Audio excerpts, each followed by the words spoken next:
mystery still lost in time. They were known for believing in ancient traditions thought to sustain their well-being and beauty. These traditions used elements that originated from sacred plants. It was said that these plants were gifts received directly from the gods. Indeed, it was also said that these people had descended directly from the gods as well.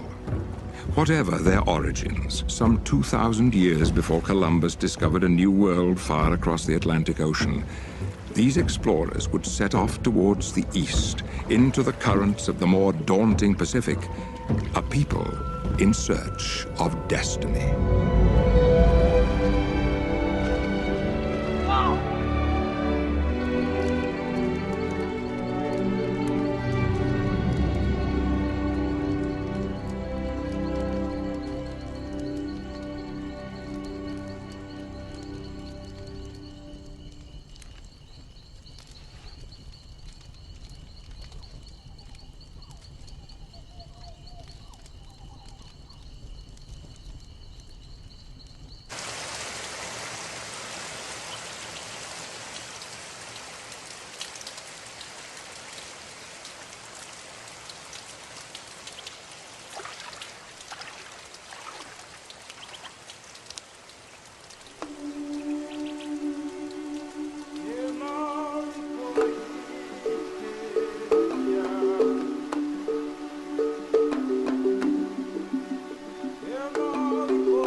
And so they came, these ancient explorers, venturing from island to island across the perilous seas over a course of centuries.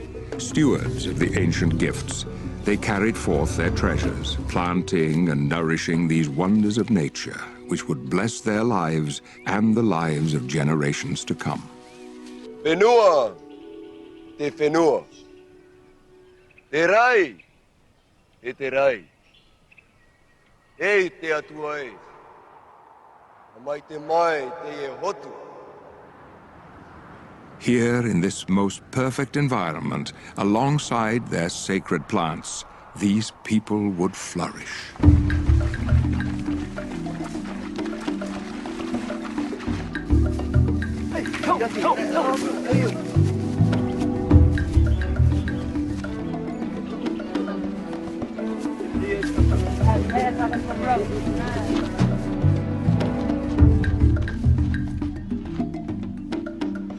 Tauai, tauturu mena te at. Tuni, hape ben, harat I me tuno no e arot o me te pen. Hei tini, hauti.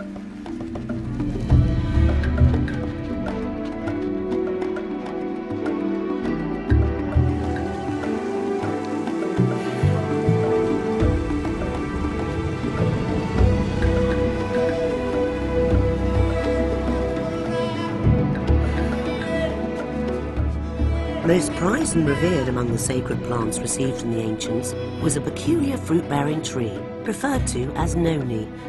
Not a simple food staple, as were many of the plants born here by the early settlers, the precious Noni was the basis of honoured Polynesian traditions stemming from before recorded time, which held that Noni could be used to maintain health and help restore a man's energy and vitality.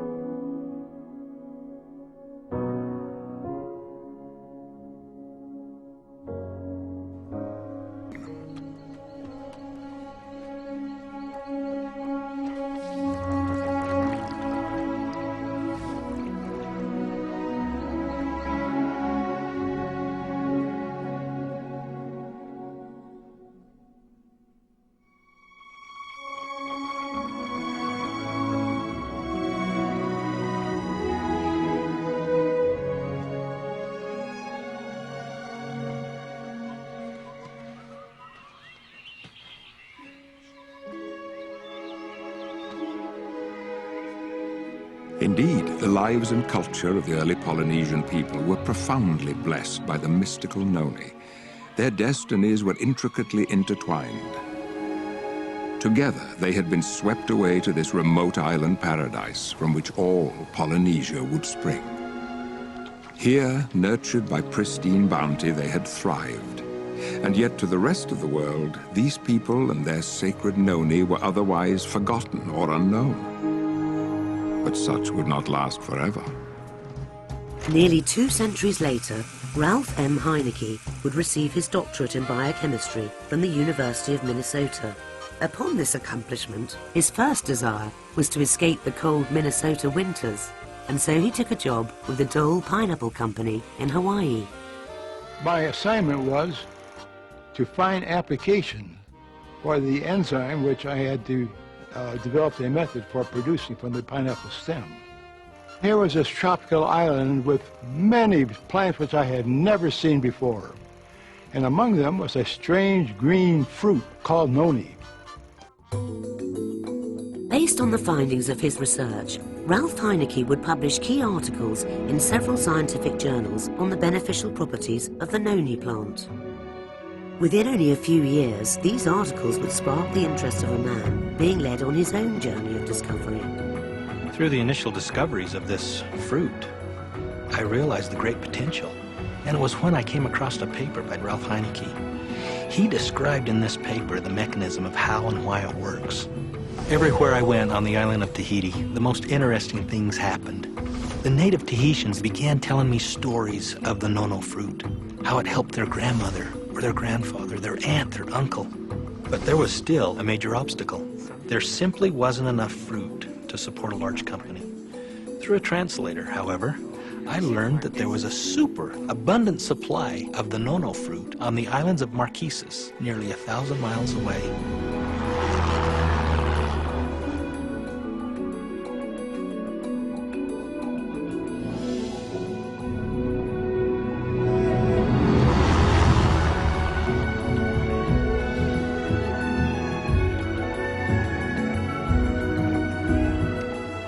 In the afternoon, we stopped at the edge of the road to rest our legs. In the sky was large, white, billowing clouds. My eyes were drawn to that sight, so I walked across the road, and there was a large ravine below.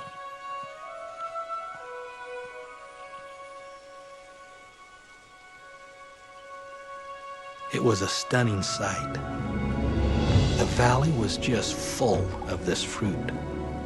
Immediately, I knew that we had all the fruit we needed.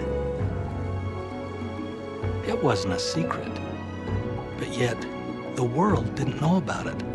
The next thing was to find the right partners. I knew if we could find the right partners, nothing could stop us.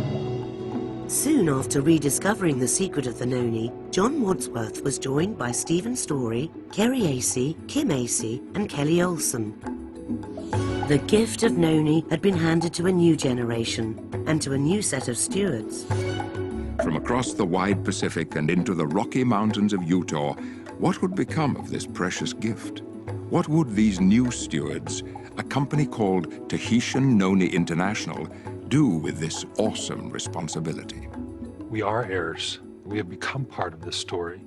And I have to tell you, we can't think of the history of Noni without feeling emotionally tied to every single person and event that has taken place, since, 4,000 or 5,000 years ago when it first became noticed by man. To be sure, a promised day will come not so long from now when Tahitian Noni juice has been received by all the world.